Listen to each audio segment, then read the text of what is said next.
دیکھیے پہلی بات تو یہ ہے کہ یہ دیکھیں کہ یہ اعلان کیوں کیا ہے اس نے اور کس کانٹیکسٹ میں پس منظر میں کیا ہے.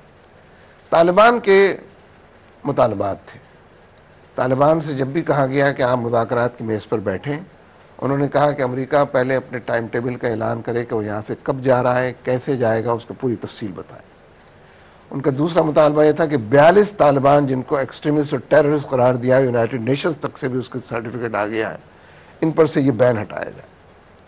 دونوں باتیں امریکہ نے مان لی. یونائٹڈ نیشنز نے اعلان کر دیا کہ وہ 42 ٹیررسٹ جو ہیں دنیا کے سب سے بڑے ٹیررسٹ نہیں ہیں اور ہم ان پر سے بین ہٹاتے ہیں طالبان کے مطالبات میں سے. اور اسی طریقے سے ٹائم ٹیبل دیا ہے. تو اس لیے امریکنز اپنی خفت کو مٹانے کے لیے, کیونکہ ہار گئے نا جنگ ساری, 9-10 سال تو بہت ہوتے ہیں, اپنا جھنڈا لہرا دینا چاہیے تھا انہیں. ایک 9-10 سال کیا ہے, یہ تو نومیڈز ہیں, سارے گئے گزرے لوگ ہیں, بے سر و سامانی کی حالت میں لڑ رہے ہیں, تو 6 دن کافی ہونے چاہیے تھے ان کی چھٹی کرنے کے لیے. لیکن 9-10 سال میں جو کچھ امریکہ کو دیکھنا پڑا ہے اور جتنی لاشیں اٹھانی پڑی ہیں, اور 26 ملکوں کی فوج ہے نیٹو, شرم تم کو مگر نہیں آتی, نہ اتنے لوگوں سے لڑ رہی ہے, سارے سائنس اور ٹیکنالوجی کی ایجادات کے ساتھ وہاں پر پہنچی ہوئی, سارے کرنفر اور کامیاب نہیں ہوئے. کامیاب نہیں. ایک تھوڑا سا میں موڑوں گا کشمیر کی طرف. کشمیر میں اس وقت جو کچھ انڈین فورسز کر رہے ہیں, یہ لیٹسٹ جو ایک دم ویو چلی ہے وہ کیا ہے, اور اس کے سدباب کے لیے پاکستان کے اندر کیا ہونا چاہیے؟ دیکھیے جو لیٹسٹ ہے وہ پچھلے تمام فیزز کے ساتھ جڑا ہوا ہے. 1988 سے کشمیر میں جو بیداری کی لہر اٹھی ہے, ایک طرف آل پارٹیز حریت کانفرنس, دوسری طرف حزب المجاہدین, یہ نیٹ ورک بھی اپنا کام کرتا رہا, وہ نیٹ ورک بھی کام کرتا. اور آل پارٹیز حریت کانفرنس کو بھارت نے سر توڑ کوشش کی کہ اس کو ٹکڑے ٹکڑے کر دے, اس کا نام و نشان مٹا دے, اس کو برائب کرے. پرویز مشرف نے یہ کام کر لیا. پرویز مشرف نے اے پی ایچ سی کو تقسیم کیا, یعنی بھارت کے کاز کے لیے بھارت کا کوئی سے اچھا وکیل نہیں مل سکتا, تو اس نے اس کو تقسیم کیا. اس لیے پچھلے 22 سال سے 21-22 سال سے 1988 سے جو جہادی تحریک اٹھی ہے, جس نے اپنے آپ کو منوایا ہے, جس نے نوجوانوں کو اپیل کیا ہے, اور اے پی ایچ سی کے پلیٹ فارم سے سید علی گیلانی نے لوگوں کے اندر جو جوش و جذبہ اور ارادے کی قوت پیدا کی ہے, یہ مرحلہ جو ہے یہ انہی تمام مراحل سے گزر کر first gear, second gear, third gear, top gear تک یہاں تک پہنچا ہے. اور اب یہ نئی نسل ہے. سب سے اہم بات یہ ہے, لوگ کہتے تھے لوگ بھول جائیں گے, یہ پرانی نسل مر کھپ جائے گی, ختم ہو جائے گا سب. یہ نئی نسل ہے کہ جس نے اثرنو ریوائیو ہو کر, جس نے پاکستان نہیں دیکھا, شاید ٹھیک سے ہجے بھی نہ معلوم ہو پاکستان, وہ اگر کہتے ہیں کہ بھارتیوں کشمیر سے نکل جاؤ, وہ اگر علاقے پاکستان کی بات کرتے ہیں, تو حقیقت یہ ہے کہ پاکستان کو اس وقت جو لمبی تان کر سویا ہوا ہے اس سے بیدار ہونا چاہیے.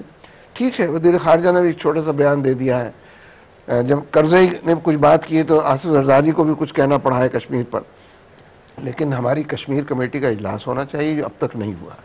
ہر روز ہونا چاہیے یہ ریویو کرنے کے لیے کہ وہاں تحریک کیا چل رہی, ان کے اوپر جو ہیومن رائٹس کی وائلیشنز ہیں, جو ایٹراسٹیز ہیں, پوری دنیا کو بتانا چاہیے. کشمیر کمیٹی پوری دنیا سے کہنا چاہیے کہ ان وائلیشنز کو ختم کرایا جائے, اور جو فوج کے مزید اختیارات دیے گئے اور مطالبہ ہے کہ وہ اختیارات واپس لیے جائیں, ہماری کشمیر کمیٹی کو یہ کام کرنا چاہیے. حکومت کو سجیسٹ کرنا چاہیے کہ وہ انٹرنیشنل کمیونٹی سے اپیل کرے کہ کشمیر کے اندر ظلم بند کیا جائے, لیکن حکومت سوئی ہوئی ہے.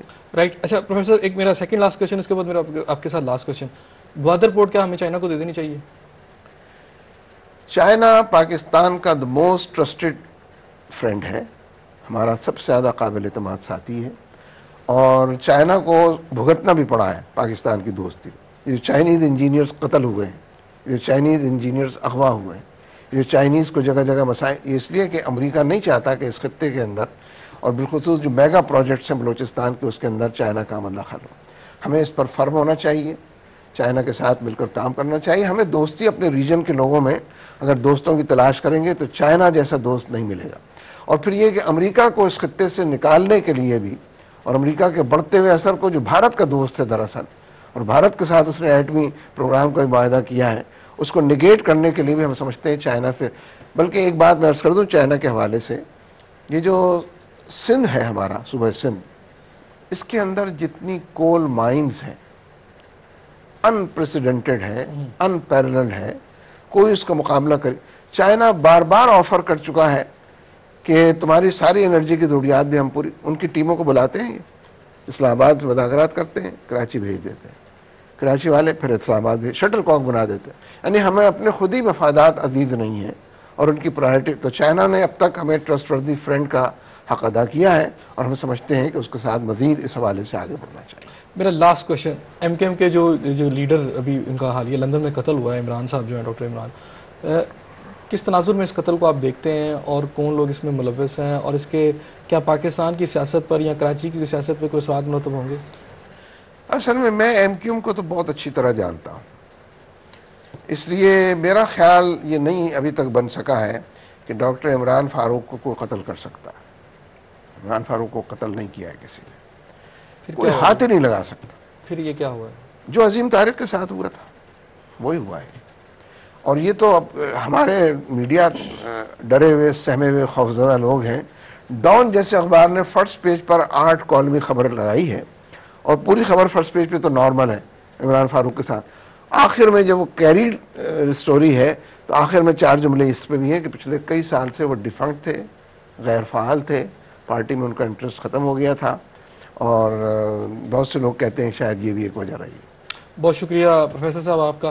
ناظرین، آپ نے پروفیسر صاحب کی باتیں سنی. بات یہی ہے کہ پاکستان اس وقت جن مسائل سے گزر رہا ہے، اس وقت ہمارے حکمرانوں کو صرف ایک پوائنٹ پہ سوچنا ہوگا، وہ یہ کہ یہ نہیں دیکھنا ہوگا کہ امریکہ کے مفادات کیا ہیں یا کسی اور ملک کے مفادات کیا ہیں. یہ سوچنا ہوگا کہ پاکستان کے مفادات کیا ہیں، اس قوم کے مفادات کیا ہیں. یہی ایک ایسا نقطہ ہے جس پہ چل کے ہم پاکستان کو بچا سکتے ہیں، پاکستان کو خوشحالی کی ڈگر پہ لے کے جا سکتے ہیں. اس دعا کے ساتھ کہ اللہ تعالیٰ پاکستان اور پاکستان میں بسنے والوں کو اپنی رحمتوں کے سائے میں رکھے. اپنے میزبان احسن ضیاء کو اجازت دیجیے. اللہ حافظ.